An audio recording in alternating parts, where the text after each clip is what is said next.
Et bonjour tout le monde, j'espère que vous allez bien. Dans cette vidéo, on va voir ensemble la partie 2 de l'exercice 1 du National Sciences Maths de 2021, session normale. Alors si vous n'avez pas vu la vidéo sur la partie 1, je vous invite à la regarder قبل ما تشوفوا هذه الفيديو باش هكا تقدروا تفهموا l'exercice.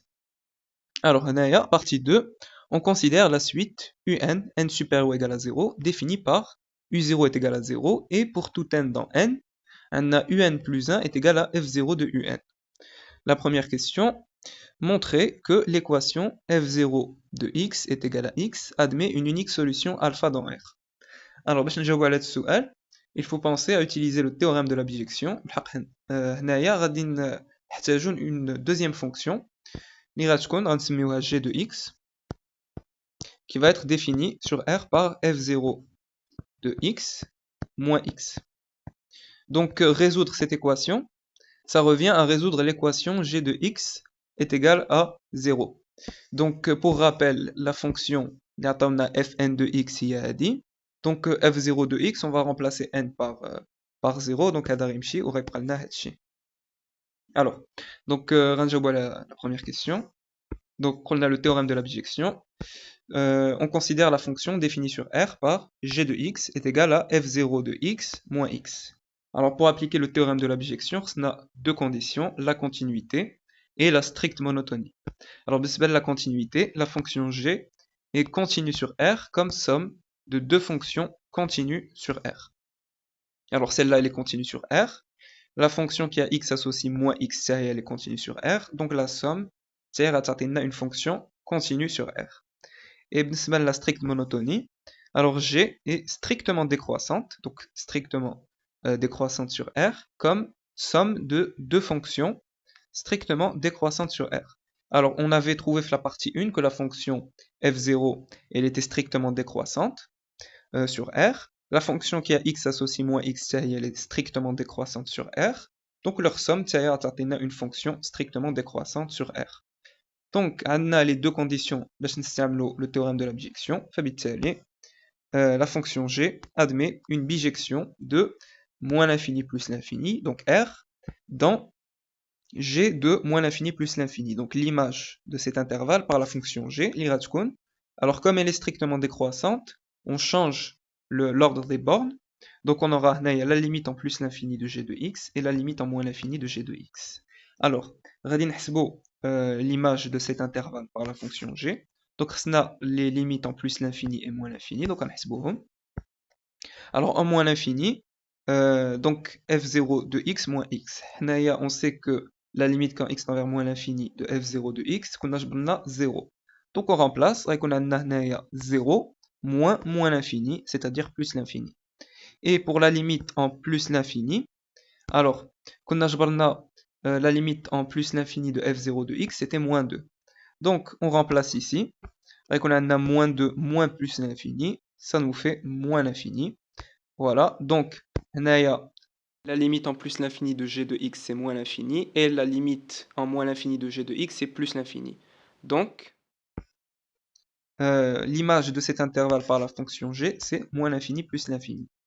Alors, comme 0 appartient à moins l'infini plus l'infini, alors d'après le théorème de la bijection, l'équation g de x égale à 0 admet une unique solution alpha dans R.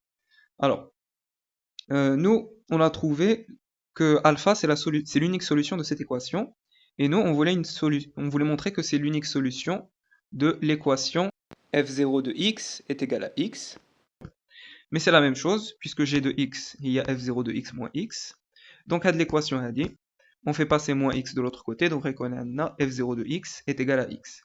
Donc alpha, c'est l'unique solution de cette équation, donc c'est aussi l'unique solution de cette équation.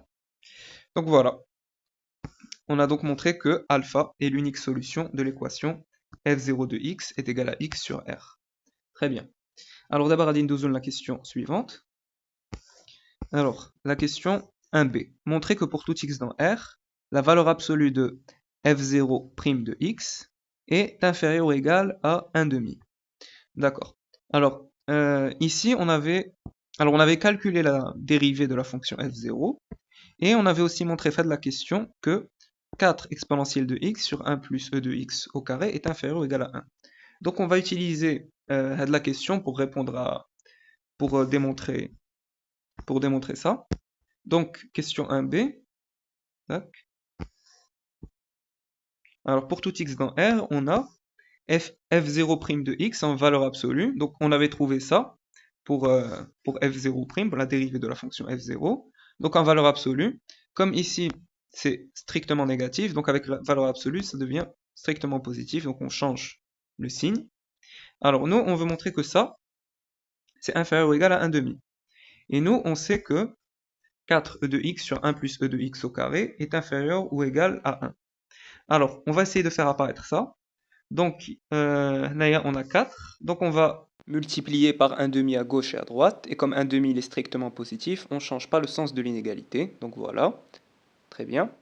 Alors on a ici 4 sur 2, donc c'est-à-dire 2, donc 2e de x sur 1 plus e de x au carré est inférieur ou égal à 1 demi, ça c'est justement ça, donc c'est la dérivée de f0 en valeur absolue, donc voilà.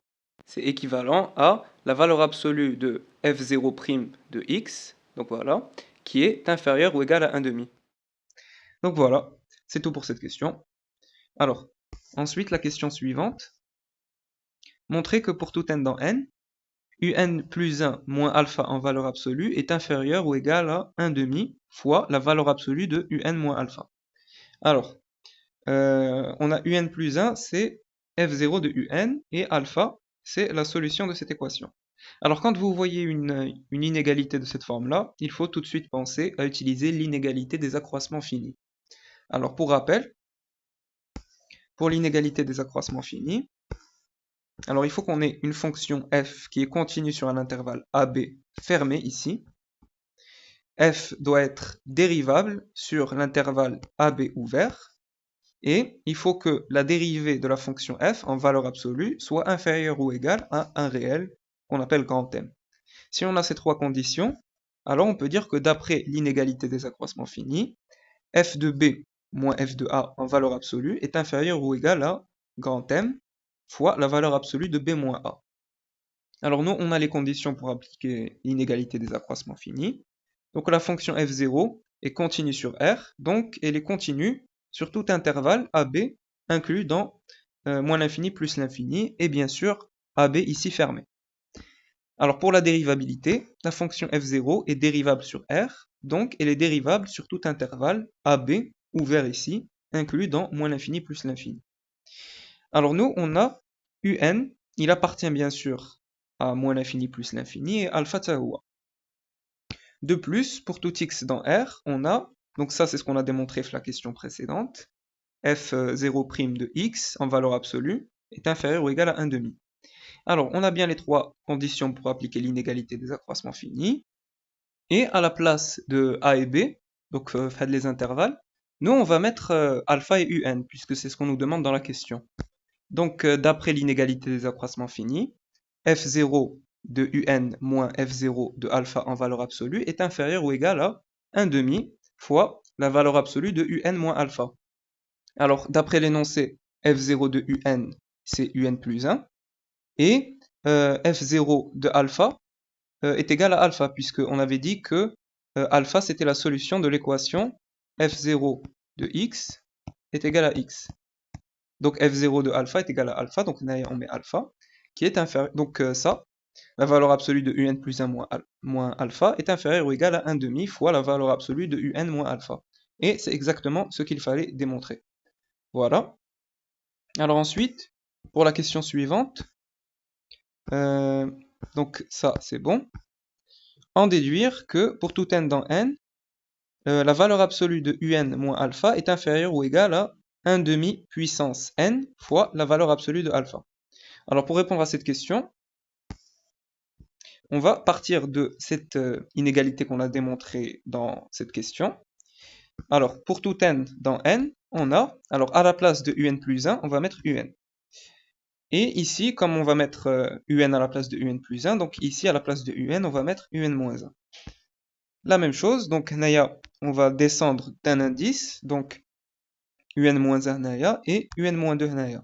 On continue, donc UN-2 et UN-3, etc., etc. Donc on continue jusqu'à arriver à U2, U2 moins alpha en valeur absolue, qui est inférieur ou égal à 1 demi fois la valeur absolue de U1 moins alpha.